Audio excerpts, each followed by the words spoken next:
Welcome to Rawat physiotherapy. आज हम बात करने वाले हैं sciatica नर्व का। जो हमने वीडियो बनाया था उसके बारे में हमने समझाया था कौन सी नर्व कहाँ से निकलती है। आज हम बात करने वाले हैं एक्सरसाइज के बारे में।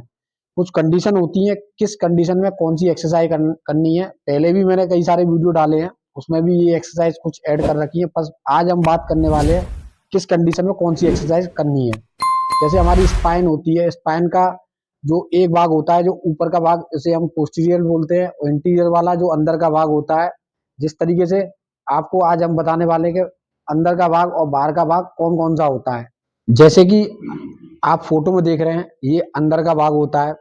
और जैसे कि आपको ये जो तीर का निशान दिखाई दे रहा है, ये बाहर का भाग होता है जो आपकी पीठ की तरफ होता है। अगर डिस्क बल्ज होती है, जैसे पोस्टीरियर साइड में अगर हो रखी है, बाहर के भाग में अगर हो रखी है, तो उस कंडीशन में आप कौन सी एक्सरसाइज कर सकते हो।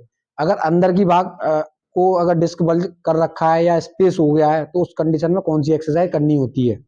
सबसे पहले हम बात करने वाले हैं पोस्टीरियर साइड की। पोस्टीरियर साइड में अगर जैसे बाहर वाले भाग में पीठ की तरफ अगर डिस्क बल्ज है, कॉर्ड को कंप्रेशन दे रही है, तो उस कंडीशन में कौन सी एक्सरसाइज करनी होती है। सबसे पहले हम स्टार्ट करेंगे ब्रिजिंग। ब्रिजिंग स्टार्ट करेंगे। ब्रिजिंग के लिए आपको पैर फोल्ड करने होते हैं। आपको इस कंडीशन में हाथ को पूरा स्ट्रेट रखना है। हाथ को स्ट्रेट रखते हुए पूरी कमर को ऊपर उठाना है, जिसमें आपको हिप हैं जो आपके, वो बिल्कुल टाइट रखने हैं हिप को। और बैक को जितना ऊपर उठा सके उतना उठाना है। इसको 10 सेकंड होल्ड करके काउंट करना है। 1 2 3 4 5 6 7 8 9 10 ऐसे डाउन करना है। फिर अप करना है। ये 10 से 12 बार आप कर सकते हैं। अब नंबर 2 एक्सरसाइज। नंबर 2 में भी आपको पैर ऐसी तरीके से फोल्ड करना है और हिप से बेड को नीचे दबाना है। ऐसे ही 10 सेकेंड होल्ड रखना है। 1 2 3 4 5 6 7 8 9 10। ठीक है, इसी तरीके से ये एक्सरसाइज करनी है। ये आपको ध्यान रहे, ये पोस्टीरियर वाली हम एक्सरसाइज बता रहे हैं, जो आपकी पीठ वाले हिस्से में डिस्क बल्ज है या कॉर्ड कंप्रेशन हो रहा है। जैसे आपके पूरे पैर में अगर पेन आ रहा है, तो उस कंडीशन में ये एक्सरसाइज कर सकते हैं। जैसे कि उल्टा लेटो। ये तीसरे नंबर की जो एक्सरसाइज हम बात करने वाले हैं, तीसरे नंबर की एक्सरसाइज इस तरीके से करनी है आपको। तीसरे नंबर की एक्सरसाइज के बारे में। अब तीसरे नंबर की जो एक्सरसाइज है, इसमें आपको हाथ, एल्बो का जो शेप है, एल्बो शोल्डर के नीचे होनी चाहिए। और अगर पेशेंट फुल एक्सटेंशन कर सकता है, जैसे फुल भुजंगासन जैसे बोलते हैं हिंदी में, वो कर सकता है तो वो करे। नहीं तो एल्बो में अगर जैसे आपकी बैक पूरी स्टिफनेस है, अगर वो पूरा नहीं उठ पा रहे हैं, तो आप एल्बो से इस तरीके से करा सकते हैं। अगर पूरा उठ सकते हैं पेशेंट, तो इस तरीके से पूरा नेक को पूरा डाउन करते हुए पूरा ये वाली पोजीशन रखनी होती है और हिप को इसमें टाइट रखना होता है। इसमें भी 10 सेकंड होल्ड रखते हुए 1 2 3 4 5 6 7 8 9 10। इसमें भी आपको 10 सेकंड होल्ड रखना है और डाउन करना है।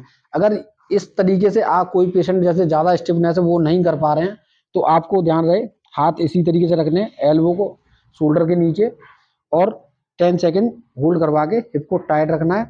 वो इस तरीके से करें। आपको भी इसमें भी 10 सेकंड होल्ड रखना है। जैसे 1 2 3 4 5 6 7 8 9 10। ये दो तरीके की एक्सरसाइज है। किस तरीके से आपको करनी है ये मैंने बता दिया है। अब बात करते हैं चौथे नंबर की एक्सरसाइज के बारे में। ये फोर्थ नंबर की जो एक्सरसाइज है, आपको पीछे हिप के पीछे हाथ रखने, हाथ पूरा स्ट्रेट, और चेस्ट का हिस्सा जो है ऊपर उठाना है और नेक को भी ऊपर उठाना है। इसमें आपको ये हिप भी टाइट रखनी है। इसको भी 10 सेकंड होल्ड करते हुए, जैसे 1 2 3 4 5 6 7 8 9 10। ऐसे ही इसी तरीके से आपको फोर्थ नंबर की जो एक्सरसाइज है वो करनी है। अब बात करते हैं इंटीरियर साइड में। अगर आपको डिस्क स्लिप है या स्पेस है डिस्क में, या फिर वर्टिब्रा कॉलम में आपका स्पेस है, तो आप इस कंडीशन में ये एक्सरसाइज आप कर सकते हैं।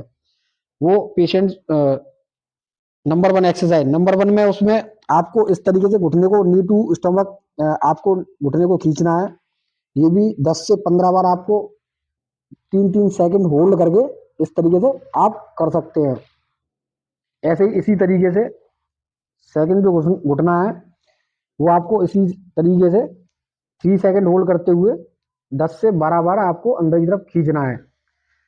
Number 2 exercise. नंबर 2 में जो पैर है, पैर क्रॉस में लेके चलना है और इस तरीके से पूरा शोल्डर को पकड़ते हुए बैक को पूरा स्ट्रेच करना है। इसको भी आप 1 से 2 सेकंड होल्ड करें, उसके बाद रिलीज करें। 1-2 सेकंड रोककर आप इस तरीके से करा सकते हैं। ऐसे ही इस वाले घुटने को क्रॉस करें फिर उसको इसी तरीके से 1 से 2 सेकंड होल्ड करके स्ट्रेच करना है। नंबर 3 एक्सरसाइज, नंबर 3 में आपको ध्यान रहे दोनों घुटने को फोल्ड करना है और दोनों घुटने को एक साथ पूरा बेंड करना है, जिससे कि पूरी जो लोअर बैक है वो पूरी स्ट्रेच होगी। जो आपको डिस्क स्ट्रेच है या फिर डिस्क बल्ज है वो आपका कवर हो जाएगा, उससे आपका जो है पेन थोड़ा कम हो जाएगा। इस तरीके से आप घर पर एक्सरसाइज कर सकते हैं। ध्यान रहे जो मैंने कंडीशन बताई उन कंडीशन को ध्यान रखें और इस तरीके से एक्सरसाइज आप घर पे कर सकते हैं।